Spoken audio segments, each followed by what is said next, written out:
নমস্কার বন্ধুরা, আজ আমি পড়ে শোনাব শীর্ষেন্দু মুখোপাধ্যায়ের লেখা গল্প তৃতীয় পক্ষ।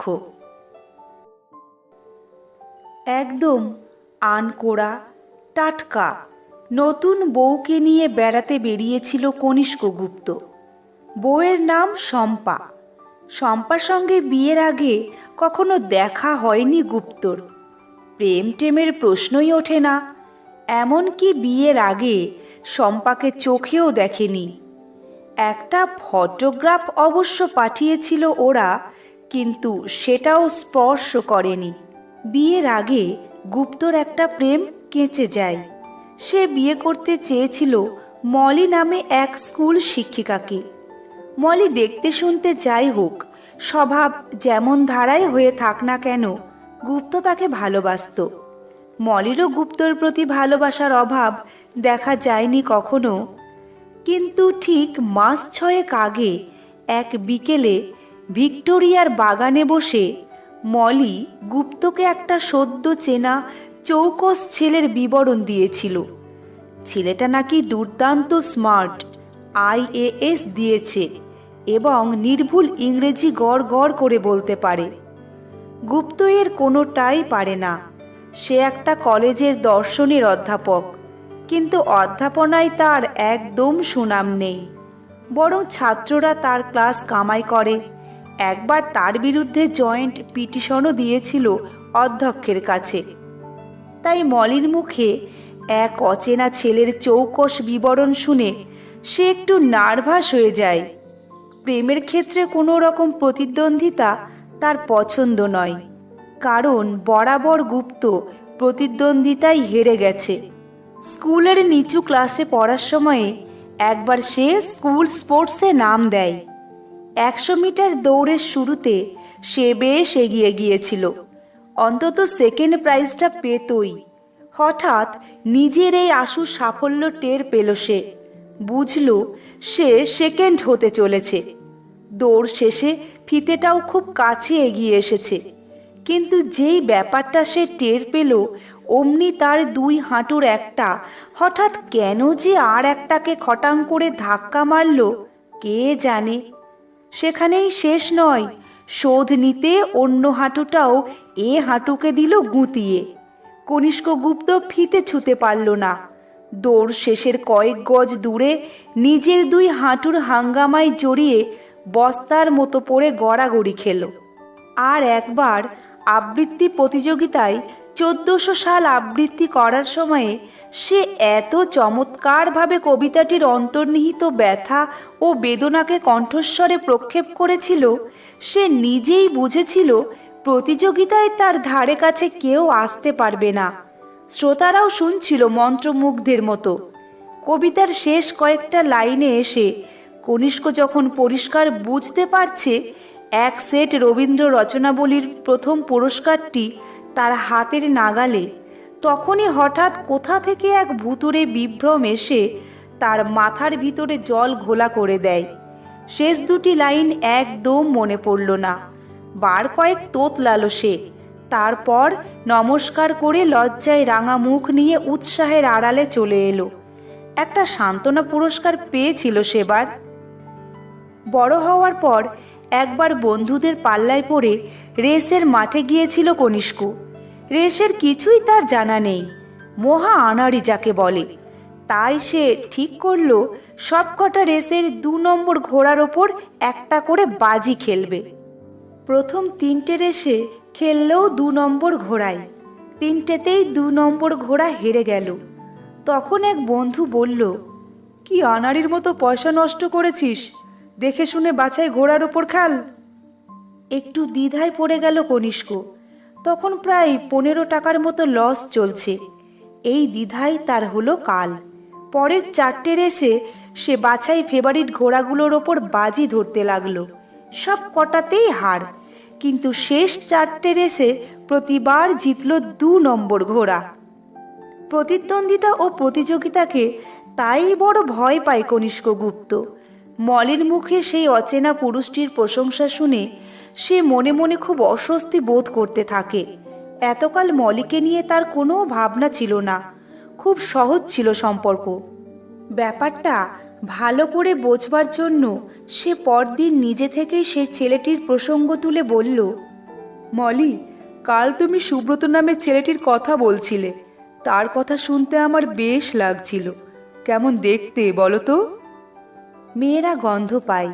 মলি একবার সচকিত হয়ে কনিষ্কের দিকে তাকালো, আর মলির সেই সচকিত ভাবটুকু দেখে কনিষ্কও বেশ সচকিত হয়ে উঠল। মানুষের দুর্বল গোপনীয় কোনো বিষয়ে স্পর্শ হলে মানুষ ওই রকম চমকে ওঠে। কিন্তু মলির সে ভাবটা বেশিক্ষণ রইল না।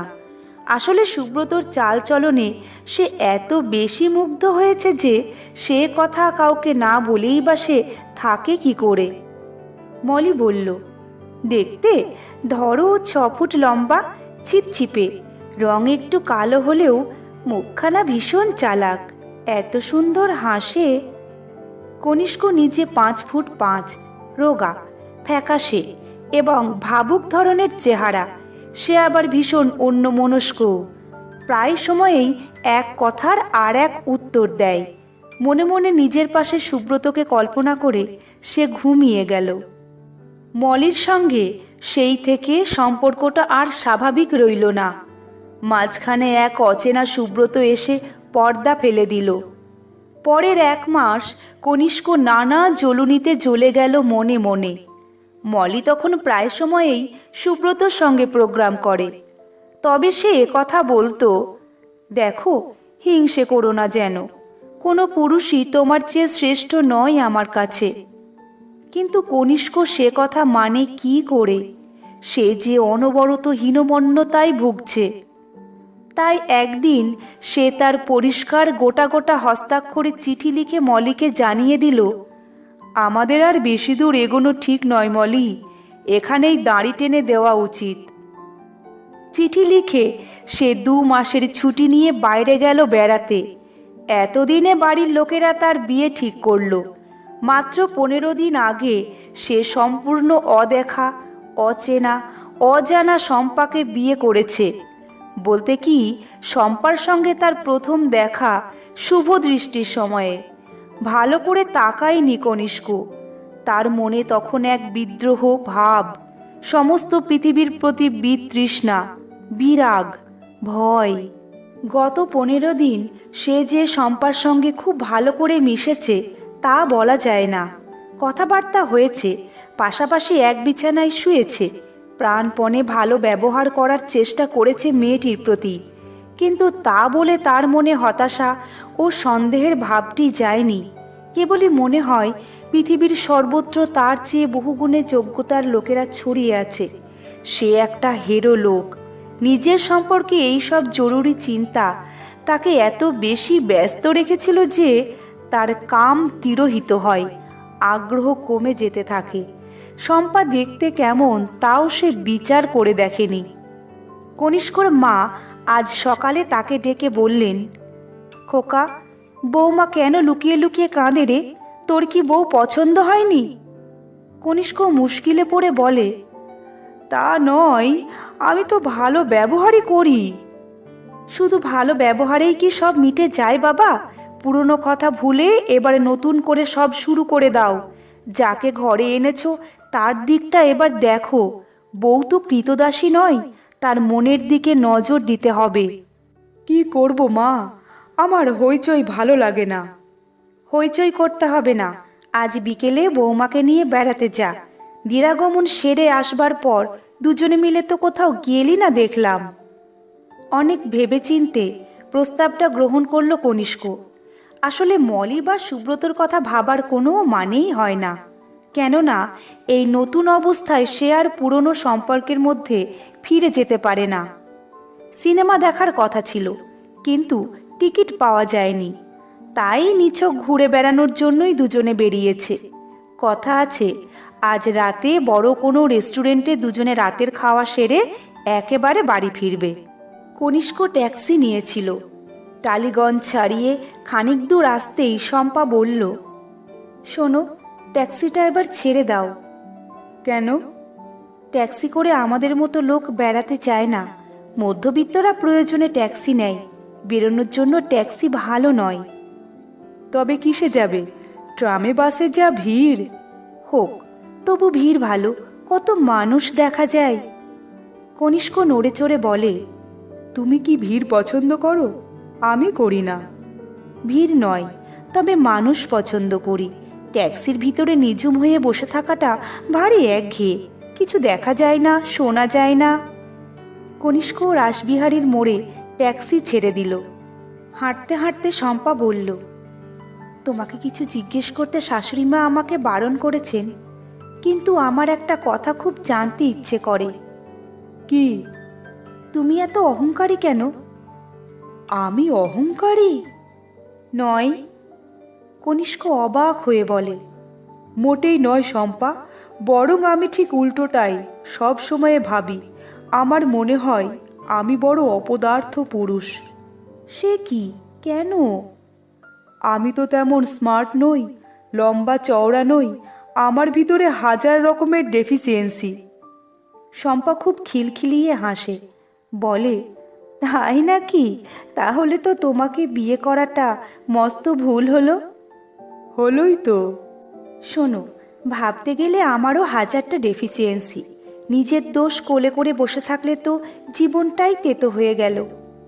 শীতকালের বেলা, ক্রিসমাসের ছুটি চলছে, হাজারটা লোক বেরিয়ে পড়েছে রাস্তায়। অপরাহ্নের কোমল কাবষ্ণ রোদে আর ছায়ায় অপরূপ হয়ে আছে পথঘাট। এই আলোয় আজ কনিষ্ক শম্পার মুখশ্রী খুব অকপট চোখে দেখল, তুলনা করে নম্বর দিল। মলি আর শম্পা প্রায় সমান সমান নম্বর পাবে।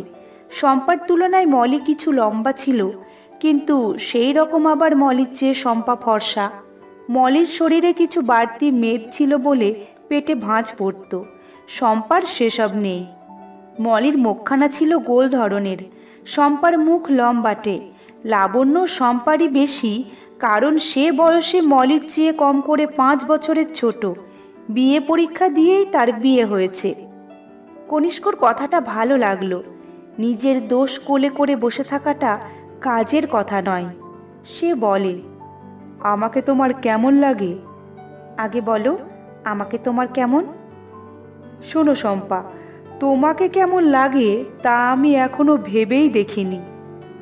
আচমকা শম্পা বলে, মলিকে তোমার কেমন লাগতো? কনিষ্ক থমকে যায়, অনেকক্ষণ বাদে বলে, তুমি জানলে কি করে? তোমার মা বলেছেন। মা? মা সব বলে দিয়েছেন আমাকে, আরও বলেছেন আমি যেন এসব তোমাকে জিজ্ঞেস না করি। শ্বাস ফেলে কনিষ্ক বলে, জিজ্ঞেস করে ভালোই করেছ। মলিকে আমার ভালোই লাগতো, শুধু শেষ দিকে। শম্পার মুখখানা ভার হয়ে গেল। কনিষ্কর মুখ চোখও লাল দেখাচ্ছে। সে বড় অস্বস্তি বোধ করে বলল, এসব কথা কি ভালো? শম্পা বলল, ভালো নয়, কিন্তু আমাদের দুজনের সম্পর্কের মধ্যে যদি তৃতীয় কোনো লোক এসে নাক গলায়, তবে সেই তৃতীয় লোকটাকে জেনে রাখা দরকার। অবাক হয়ে কনিষ্ক বলল, তুমি তো ভীষণ বুদ্ধিমতী, এত গুছিয়ে কথা বলো কি করে, মাথায় আসে? শম্পার ভার মুখ হালকা হয়ে গেল। হেসে বলল, যা। সত্যি বলছি, তুমি খুব ভালো করে কথা বলতে পারো, আমি পারি না। শম্পা বলল, বাপের বাড়িতে আমাকে সবাই কটকটি বলে ডাকত, আমি নাকি ভীষণ কটকট করে কথা বলি। হাঁটতে হাঁটতে ওরা দেশপ্রিয় পার্ক বরাবর এসে গেল। গলার স্কার্ফটি ভালো করে জড়িয়ে শম্পা বলল, একটু চা খেতে পারলে বেশ হতো, আজ যা শীত।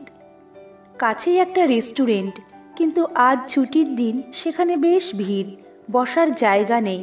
কনিষ্ক বলল, আর একটু হাঁটি চলো, পোস্ট অফিস ছাড়িয়ে একটু এগোলে বোধহয় গাছতলায় একটা দেশওয়ালি চায়ের দোকান পাওয়া যাবে। তাই হলো। গাছতলার দোকানদার 2 ভাঁড় চা বড় যত্নে এগিয়ে দিল।